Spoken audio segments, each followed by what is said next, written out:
Great to have you with us. I guess that interview, those questions then, with hindsight, look more legitimate than ever. Can you take us inside the room? I know your colleague did it.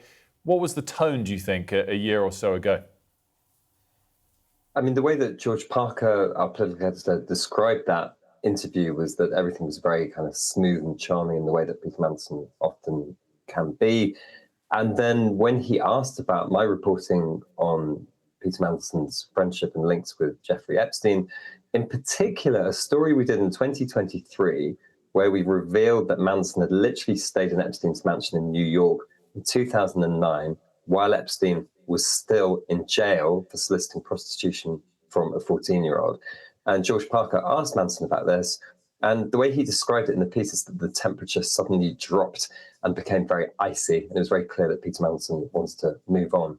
But I always found it very strange that we did a 2,000-word article about that story based on emails leaked from an internal JP Morgan report, and the rest of Fleet Street didn't seem very bothered by it. And Peter Mandelson continued to do all these big interviews on Sunday shows and that kind of thing, where he just wasn't really asked about it. I can't think of one occasion. And I would often be sitting there shouting at the TV saying, please, Laura, or whoever it is, can you just ask him this one question? And it never really happened.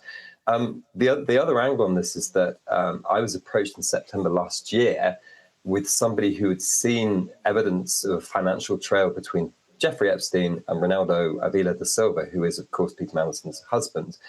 And I tried very hard to stand that up with my colleague Peter Foster, and we were met with a wall of denial from around the former ambassador, sort of vaguely threatened with legal action.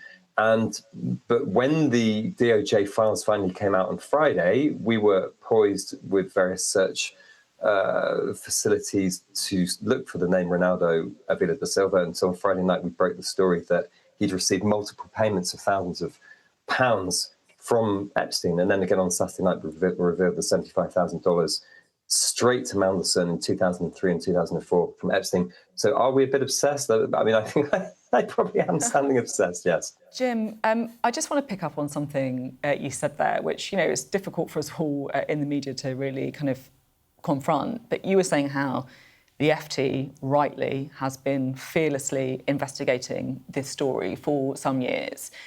But you found, I guess, a reluctance perhaps in other parts of the media to really confront it in the same way. And I just wonder, you've been in Westminster a long time, I have as well.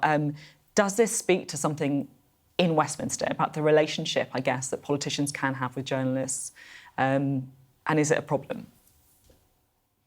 I mean, look, we've all been there when one of our political contacts, whether it's an MP or a Lord or a minister or someone else, finds themselves in a scandalous situation. And if they've helped you in the past, it is quite difficult to confront them or help bring them down or whatever it is.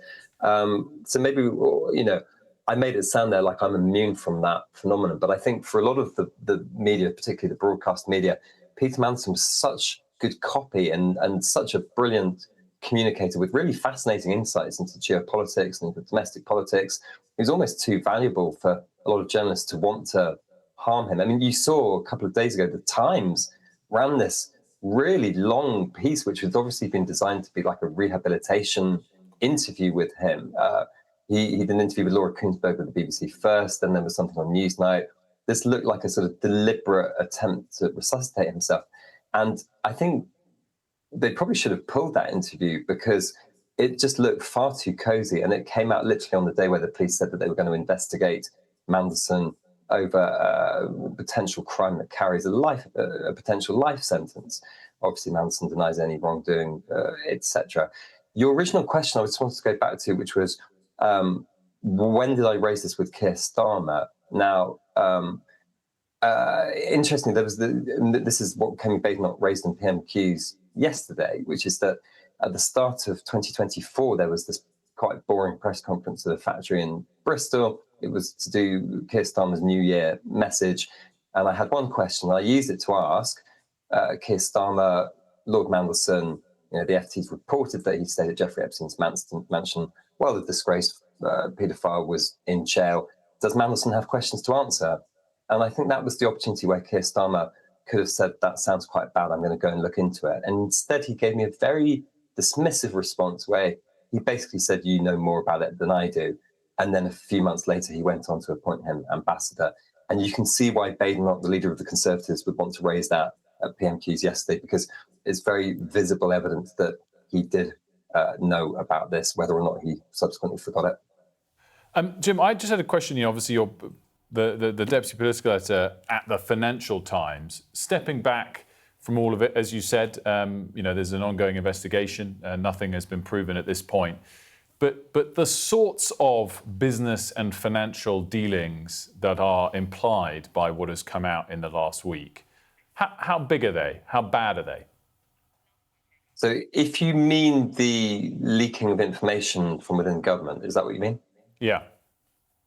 So, yeah, I mean, I think this story has two elements, which is that, I don't think it's always that awful if a minister leaks information to the press or because they think that the world needs to know. I don't think we should be sort of condemning all leaking of all kinds. But I think the thing about this one is that if you consider, A, he'd been paid by Jeffrey Epstein, he literally received $75,000 direct, which he claims not to remember. And then he goes on to leak this really useful information from the top of government during financial crisis. I think those are the two things together which makes this such a story of potential corruption.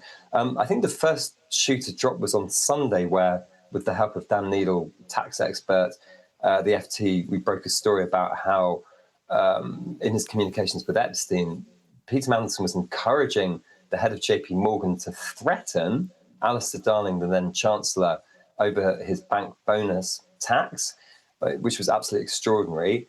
And then on Monday, Dan Needle revealed a couple of documents about suggesting more information being leaked. The one we found on Monday was this memo inside Downing Street, which was talking about potential asset sales of £20 billion. It was talking about tax changes, and he leaked this stuff directly to Epstein subsequently. And then Jim, Tuesday, there's this. Honestly,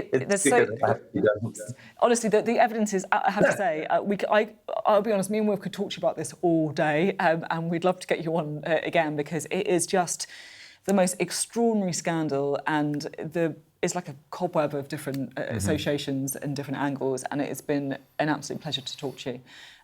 But we are out of time, so it's been great to have you on. Thank you.